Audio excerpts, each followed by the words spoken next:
Student, this is a third video. In the very first one, I introduced the class in big general, strokes and general terms. And then the second video, I talked about how to navigate your Canvas class week by week. And in this third video, we're going to talk about your projects. What are the projects and what do you need to do?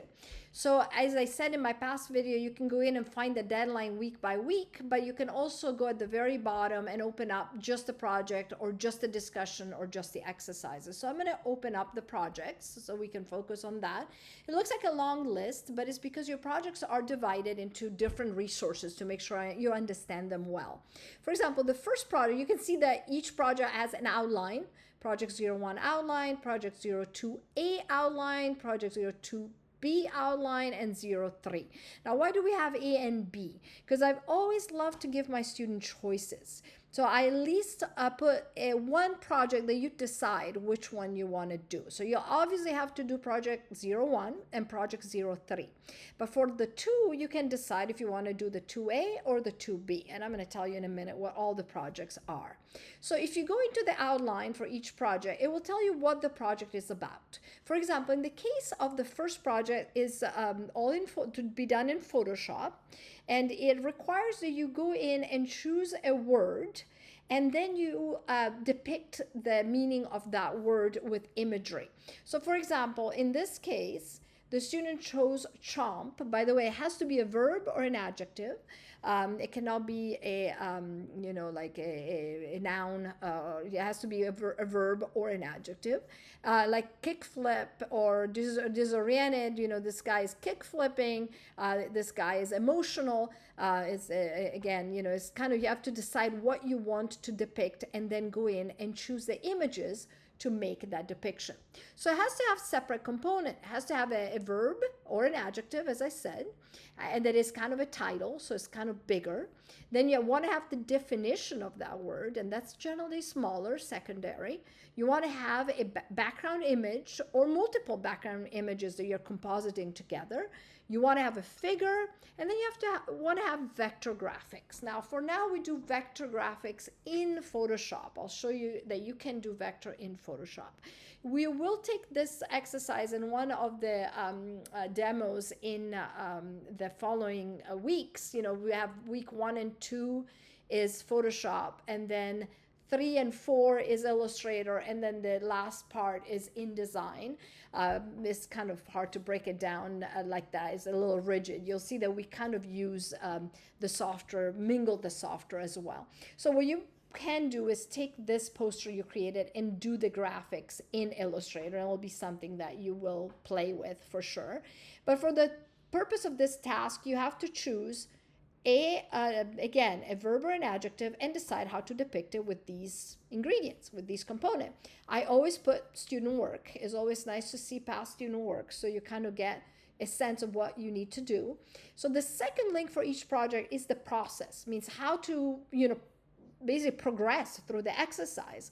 You'll see that generally you have concept generation, mostly word lists, locating resources and images to create all the composite image, right? Because you have to composite a figure image, background images, you have to have words, you have to have all these components. And at first you always start with quick sketches, idea sketches. So here it explains everything on what needs to be done. And here it will give you the submittal. What do you need to submit and by which date? So it's all broken down. In this case, every project is divided into 3 different submittal and 3 different phases. The second project, the 2A, when you go into outline, is called the natural object of 4 styles. So what you do is you pick one object like a leaf, a nut, whatever you find on the ground has to fit in your hands, and depict it in 4 different styles, plus a card with the WWF for the website, basically of the WWF, the World Wildlife Foundation, the Wildlife Foundation, sorry. I always get entangled with that. So you can see that you have to create 3 depictions of the object you choose, plus this card, and 2 more. So you will be given templates that you can populate with your drawings, and you'll see is actually very easy in a way because we coach you through it. And by the way, every project has a rubric. I forgot to show you that too. Each is worth 15 points, by the way. So the natural object is basically picking an object that has to fit in your hands and depicting it in 4 different styles, and then creating these really neat little cards for the website. The 2B instead is a beautiful self-promo. So you have to do a portrait in a more illustrative style, so realistic style, and then an avatar that is a more like depiction that is abstracted and stylized. And then you come up with little icons for your hobbies and a quick little bio, just between 300 and 600 words. So this project is going to be also, you will be given templates, and they are for both print and for a mobile device. So this project also has different components. Obviously, you want to have a title, you want to have the illustration, you want to have the avatar, the 3 icons, and the bio, and a little bit of a color here. Examples from past student work. I always like to bring example, even in the intermediate phases, right? In the intermediate deadlines, like in the case of the 2A for the object 4 ways, you see here it talks about object selection and study sketches. And if you go in there, right here, I give you example of study sketches. How do they look? Remember, the sketches never need to be beautiful. They need to be meaningful. That's kind of important to me, that you understand that you don't have that pressure of making gorgeous sketches. For example, for the avatar and the icons, if you download this file, avatar sketches, these are all past student work, and there are a good 10 examples. So I also give you examples of past student work. So you have the first is a poster in Photoshop. The second one is the object 4 ways, or the self-portrait promo, realistic or stylized. And then the project 3 is actually a interactive PDF in which you put all the content of what you created in the other projects. And this is kind of example. So here you show not just the project, you also show the exercises, you show the discussions, you basically show what you learned in this class.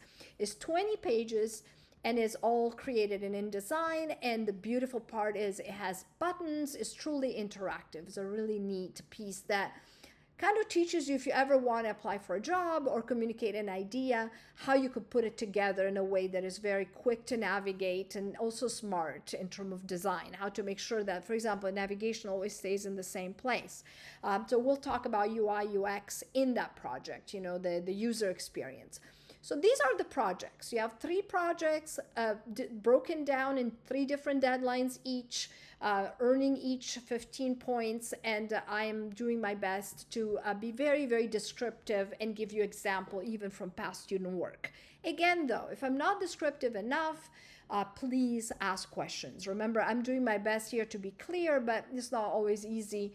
And a quick question, even through a text message, you have my cell phone number. In past video, I showed that if you go in Meet Your Instructor right here, you'll find my number, my email, anything you need to reach out and ask questions. Again, I love to answer questions. Thank you so much. And I'm going to have one more video in which I show you how you can use AI as a brainstorming tool for all these projects. So at the beginning of each of these projects, when you have to generate images, you could obviously find them online. That's what actually each project tells you to do, is go online and hunt for example, for the poster. If you decide you want to use depict the word old, you could go online and find an old lady. Or you can make up the image in AI with one of the AI engines. I'm going to show you next, Leonardo, that is a interface for stable diffusion. But you could make your own images. Remember that too. And then obviously you still need to composite them. And at the end, you still have to turn in a Photoshop, Illustrator, or InDesign file. So AI in this case is more as a brainstorming for ideas and image generator than the final output, but it's still incredibly useful, and I encourage you to use it. It's really fun. I really encouraging to play with it and make images that are unconventional, because you know, if you want to talk about old, it doesn't have to be an old lady. It could be an old rhino, right? It could be anything. So just be creative, push your limits, and most of all, have fun.